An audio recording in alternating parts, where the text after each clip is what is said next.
Baik, jumpa lagi bersama Bali Travel News TV. Kali ini kita akan berbicara secara santai dengan Ibu Dewi Karmawan.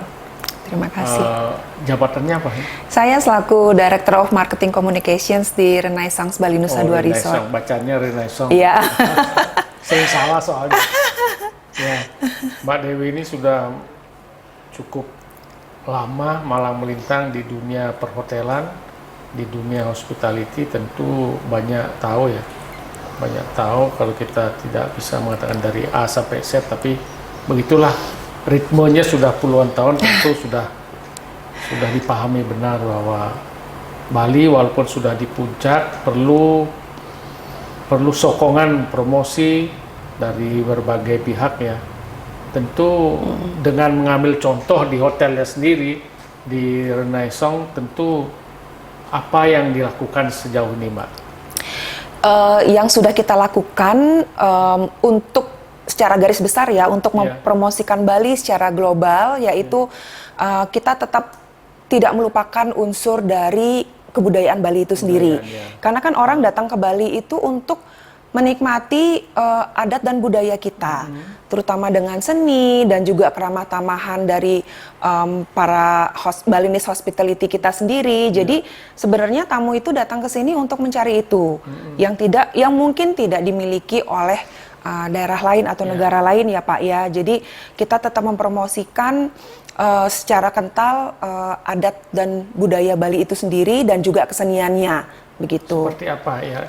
Fisiknya mungkin secara kasat mata yang bisa dilakukan oleh masing-masing hotel kan punya cara-cara sendiri. Betul. Di Renaissance itu apa kira-kira yang dilakukan? Kalau secara fisik, kalau saya bisa bilang, konsep dari Renaissance Bali Nusa Dua Resort itu, kalau kita lihat dari interiornya Pak, itu diadopsi oleh Balinese theatrical style.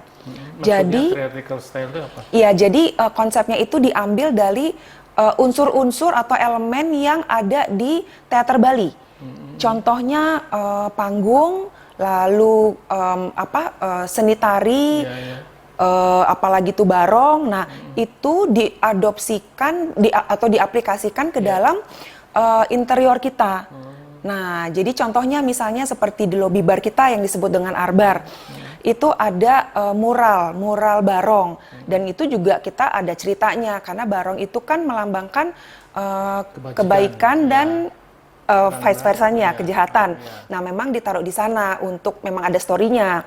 Lalu untuk di lobinya itu sendiri ada semacam centerpiece yang digantung di atas langit-langit lobi itu. Berupa apa itu? Itu bahannya seperti bambu, tapi diartikan sebagai flower petalnya penari pendek. Jadi penari pendek kan biasa bawa bokor, ada bunganya. Nah, bunganya itulah yang diaplikasikan di centerpiece lobby kita. Semacam seni instalasi. Betul, seni instalasi. Apalagi kemudian ada permainan lighting. Iya, dan juga di kamar itu yang terlihat sangat jelas ya Pak. Kalau misalnya di kamar kita punya gobo light. Jadi gobo light itu pada waktu kita buka pintu kamar, langsung ada lampu tembak dari atas. Di lantai itu ada gambar kepala penari Bali. Dan juga di lemarinya, di temboknya ada lukisan kepala penari juga yang diaplikasikan secara modern. Jadi kesannya funky, tapi tetap tidak meninggalkan seni budaya Bali gitu. Itu dari segi arsitektur, support dari memang memang pentas secara terjadwal misalnya. Pentas budaya atau untuk kalangan wisatawan yang minat di sana? Kalau untuk pentas tidak ada, tapi kita sebenarnya mengaplikasikan ke dalam food and beverage offering kita. Jadi dari segi menu dan untuk makanan dan minuman, kita memang memakai kebanyakan produk lokal. Kayak misalnya minuman koktail. Jadi koktail itu kita ambil bahan dasarnya dari memang yang produk lokal di sini. Seperti apa? Misalnya waktu itu kita sempat bikin koktail dengan buah lontar. Nah, buah lontar itu kan memang buah yang asli Bali ya Pak ya. Nah, itu dicampur dengan minuman alkohol sehingga sedemikian rupa jadi koktail. Ya, kalau anak Bali belum. Arak Bali juga sudah. Itu sudah. Iya, kan itu sudah banyak kan. Iya. Sudah seruannya dulu Pak Gub dulu. Betul, Pak Koster itu. betul. Arak Bali kita juga ada sebagai koktail gitu. Makanan juga sama. Jadi memang kita mengambil untuk indigenous ingredients-nya dari Bali sendiri. Dan terus dari upaya yang lainnya untuk memajukan UMKM misalnya, kan pesan-pesan dari pemerintah di mana supaya kalangan perhotelan, kalangan pariwisata secara umum ikut membangun komponen yang lain di Bali. Nah, kalau untuk itu kita kebetulan sempat bekerja sama atau berkolaborasi dengan salah satu pertenunan di Bali yang tertua juga terletak di Gianyar. Jadi pada tanggal 17 Agustus kemarin kita mengundang perusahaan pertenunan ini untuk mengadakan demonstrasi di lobi kami. Jadi untuk menarik minat wisatawan juga untuk melihat. Jadi mereka mendemonstrasikan bagaimana sih bikin si tenun ikat ini gitu loh. Jadi misalnya kita lihat tenun ikat dengan harga misalnya 500 gitu kan. Jadi kita sekarang sudah tahu mengedukasi juga publik karena pembuatannya itu juga tidak gampang. Tidak gampang, jadi betul. harganya worth it lah, sepadan lah. Ya, jadi kita pun bisa mengapresiasikan para penenun ini kenapa sih sampai kain itu seharga misalnya 500. Karena step-stepnya dari A sampai Z itu seperti ini. Jadi wajarlah kalau kain ini dikemas dalam dalam harga sekian gitu. Jadi itu salah satu UMKM yang pernah kita undang. Kemudian hotel membuat uniformnya dari mengambil kain atau bentuk kerjasama dengan desainer Bali. Betul. Nah, itu sebagai salah satu contoh. Nah, untuk desainer Bali seperti tadi Bapak bilang, kebetulan kita untuk seragam Pak, kita berkolaborasi dengan 3 desainer lokal. Jadi kalau untuk yang di lobi, kita untuk yang wanita kita pakai baju dari Paul Rob. Paul Rob memang bukan berasal dari Bali, tapi beliau sudah lama merintis bisnisnya di Bali. Dan beliau terkenal memang dari Bali untuk hasil karyanya kan. Jadi kita pakai itu. Terus untuk yang pria kita pakai by the sea untuk atasannya itu juga kan diproduksi di Bali. Dan untuk yang wanita untuk kantorannya yang kita bilanglah back office-nya kita pakai Pithecanthropus batik itu yang memang juga produsen dari Bali.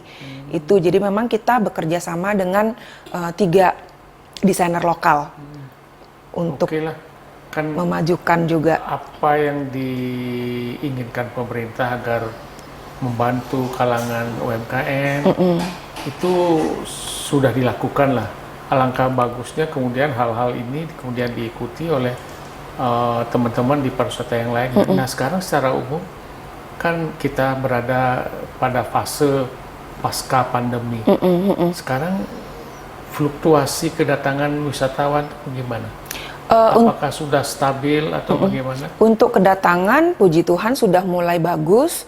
Bahkan kalau kita lihat tingkat okupansi kita bandingkan dengan dari G20, sekarang sudah lebih tinggi.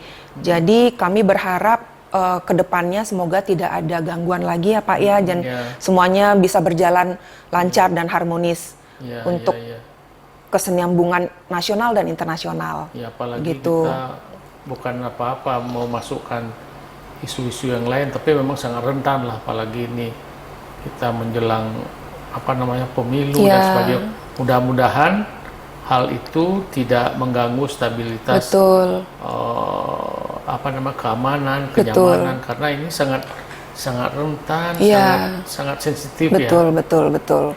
Apalagi kita sekarang sedikit lagi mau menuju New Year, mau Christmas, katanya kan di sana kan panennya akhir tahun diganggu oleh hal-hal yang tidak penting, hal-hal yang tidak kondusif kan, berapi juga. Betul. Ya, semoga semuanya kita bisa bersikap positif karena untuk kepentingan bersama ya. Kalau kita bilang hal-hal seperti ini kan untuk semua orang jadinya kepentingan bersama. Betul. Kalau kalangan Nusa Dua itu kan orang mencapnya kan kalangan daerah-daerah yang VIP lah, kelas A lah. Bagaimana Mbak sebagai marketing melihat hal ini apakah sudah bisa memberikan suatu kontribusi yang maksimal terhadap daerah itu apa belum? Apakah memang perlu peningkatan kualitas, tidak hanya pelayanan tetapi juga kualitas daerah itu sendiri mesti ditingkatkan seperti apa? Yang saya lihat sebenarnya untuk kawasan Nusa Dua memang sudah sampai saat ini mungkin sudah dipercayai untuk memegang meeting-meeting atau conference penting ya, karena rata-rata kan secara daerah Nusa Dua itu memang menjual dirinya sebagai business atau meetings venue ya Pak ya, kalau saya lihat ya. Jadi rata-rata betul. Jadi rata-rata kalau ada conference baik nasional atau internasional rata-rata kan memang di Nusa Dua. Jadi memang Nusa Dua sudah menjual dirinya sebagai venue conference ya. Sebagai trademarknya venue betul, conference ya. Betul. Itu sih kalau yang saya lihat. Jadi untuk improvement ya, kalau kita ngomong improvement pasti tetap akan ada ya Pak ya. Jadi sampai saat ini sih so far saya lihat bagus. Cuma mungkin kalau ada hal-hal yang perlu diimprove ya mungkin kita semua yang memang harus turun tangan untuk mengimprove kan begitu ya.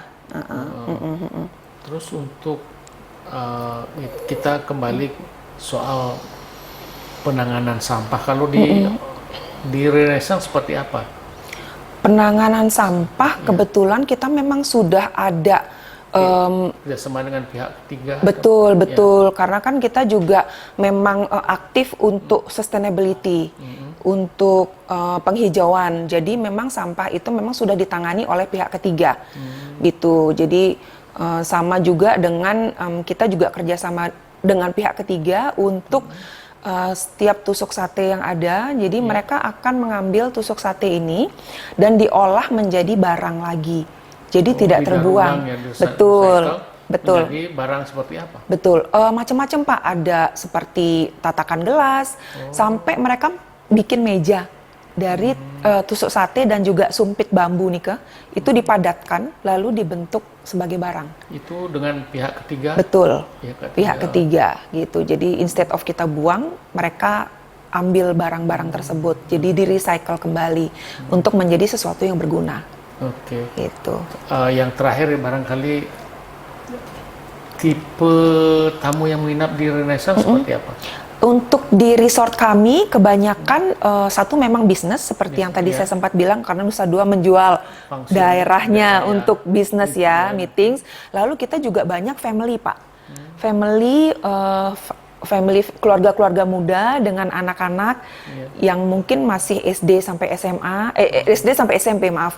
Itu kita juga banyak market yang tinggal di kita. Karena fasilitas untuk family di resort kita memang banyak. Jadi untuk kolam berenang sendiri kita punya 4 kolam berenang, termasuk salah satunya itu kolam berenang untuk anak-anak yang luasnya cukup besar. Itu. Dan juga kita punya restoran, ada backstage restoran itu untuk all day dining. Lalu kita punya Lion X untuk Chinese restoran, dan kita punya tanah liat untuk plant-based sama seafood. Oke, gitu. Semuanya tema-temanya lain-lain. Betul, semuanya F&B outlet kita tematik semua. Tematik semua. Ya, mudah-mudahan gitu. ini akan menjadi inspirasi lah bagi teman-teman yang lain untuk memberikan nuansa Balinya ya. Nuansa Balinya tidak hanya arsitektur, tidak hanya kuliner, tapi juga pemahaman terhadap tentang bagaimana membangun Bali lah. Terima kasih Mbak Dewi, semoga ini sama-sama. Pertemuan ini akan semakin berkelanjutan. Iya, pasti. Berkelanjutan, dan kita pasti, akan Pak. terus mempromosikan Bali. Iya, Astungkara. Ya, terima kasih teman dari Bali Travel News TV. Kita akan ngobrol lagi dengan tema-tema yang lain. Semoga pariwisata Bali tetap berjaya, tetap berada di jalur pariwisata budaya, dan sampai jumpa.